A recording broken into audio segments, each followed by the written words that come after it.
kaj se zgodi, ko dobiš ti neko intuitivno informacijo?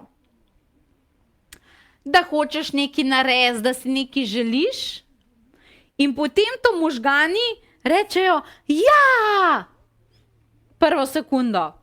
Čez 5 sekund pa, ja, kaj pa če ne? Kaj pa če ne bo dober?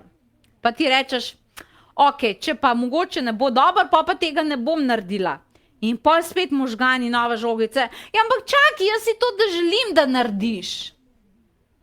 Ja, čakaj, zdaj ljuba duša, si želiš, a si ne želiš? Hočeš, nočeš, pa zdaj, odloči se že. A ne? Ja, ok, pa bom. Ja, ampak kaj pa, če vse ne bo? Ja, prav pa ne bo. Ja, ampak mogoče pa bo. Ja, kva? To so konfliktni možgani. In ta proces, ljube duše, to je tako utrujajoče. Zaradi tega, ker to pa je konflikt, to pa je borba. Bi pa ne bi. Ja, kaj pa zdaj narediti? Obstaja ena kalkulacija, katere vam je nihče povedal. Izhaja sicer iz nečesa klasičnega, kar so vam povedali. Pokažem zdaj, zato da si boš lažje predstavljala. Kako to izgleda? Najbrž si kdaj slišala, da če rabiš kakšno odločitev spremeniti, da je takrat dober, da si zadevo vržeš na papir in da si napišeš pluse pa minuse gor. Ja,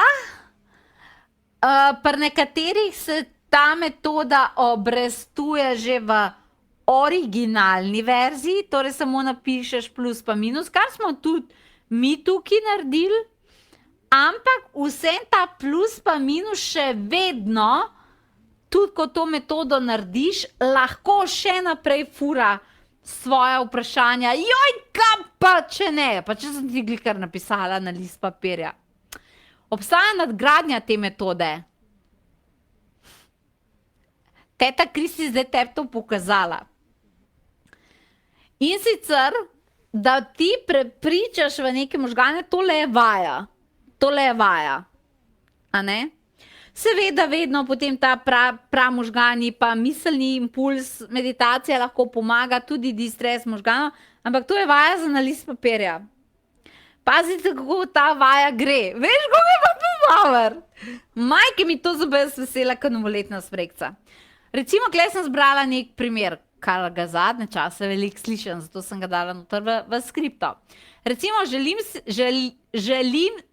si odpreti svoje podjetje, nečem se torej sama ukvarjati, ampak tega me je drastično strah, kaj pa če ne, ampak to si želim, pa vsakič, ko grem v službo, pa mi unitam, razumeš, pride do vrha glave, si še bolj zaželim svoje podjetje, ampak pa me je strah, pa Janko Branko je rekel, da to je ful riziko, pa ne vem kaj.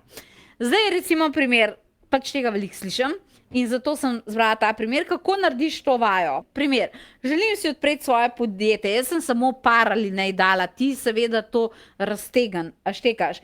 Primer, pozitivna stvar, torej zdaj smo tukaj, plus bi bil svoboda, ti si razporejaš urnik, ti si razporejaš delovni čas, če ti paše delaš, če ti ne paše ne delaš, štekaš. Več denarja, razvoj lastnih idej, osebna rast. A ne? Okej.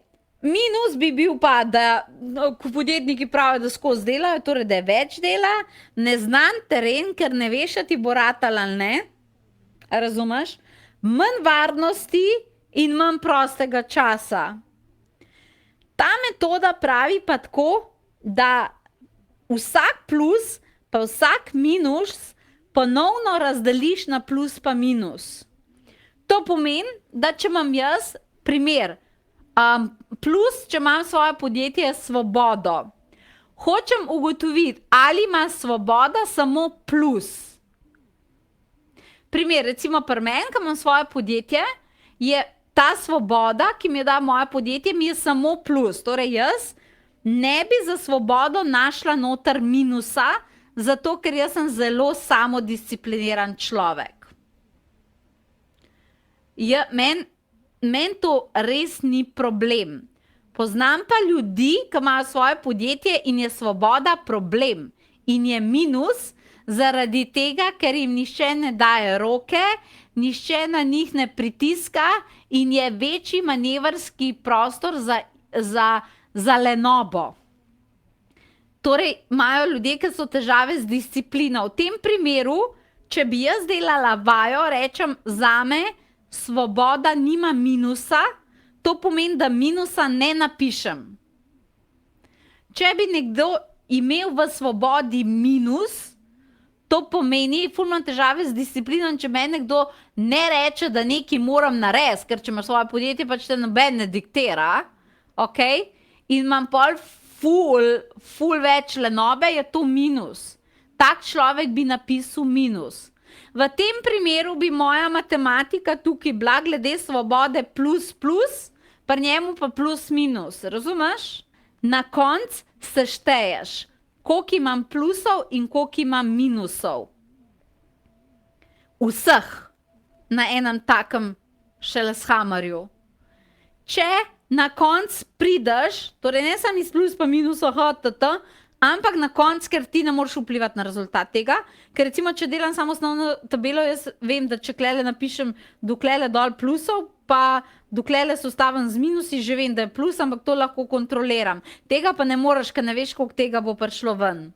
Potem pa to sešteješ in če je dovolj plusov, stvar izvedeš in ne pogledaš več nazaj, tudi če ušpičene prekle padajo dol z neba.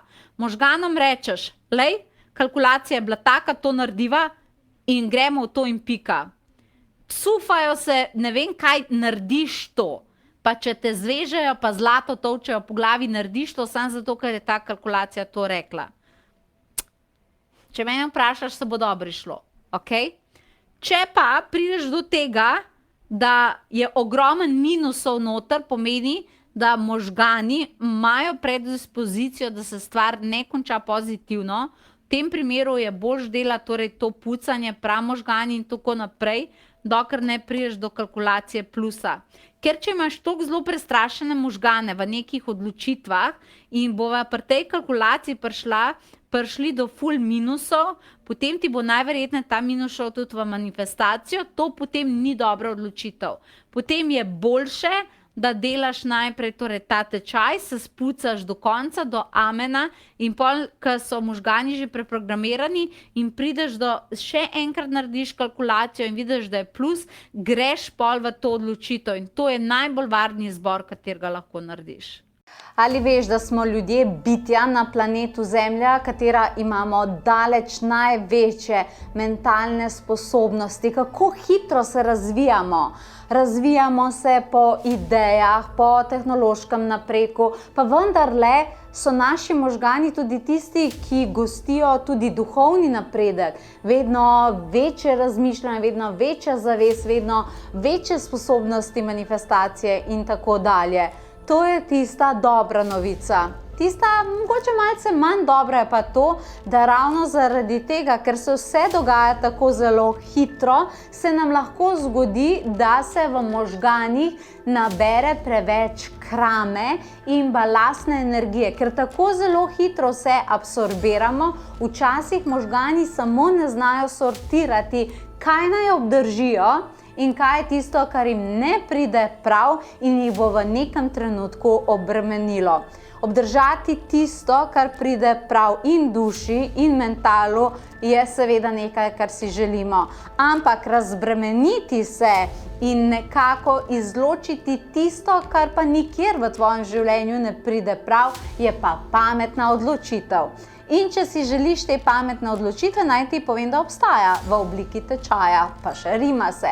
In ta tečaj se imenuje kvantni preskok možganov ali brain quantum. Naučite točno tega, kar sem ti sedaj povedala. In verjamem, da ti bo zelo všeč. Tvoji možgani bodo močno napredovali, močno bodo uspeli manifestirati, kar bodo želeli, brez kakršnekoli dodatne krame. Naklikaj si povezavo in ugotovi, kako lahko to dosežeš tudi ti.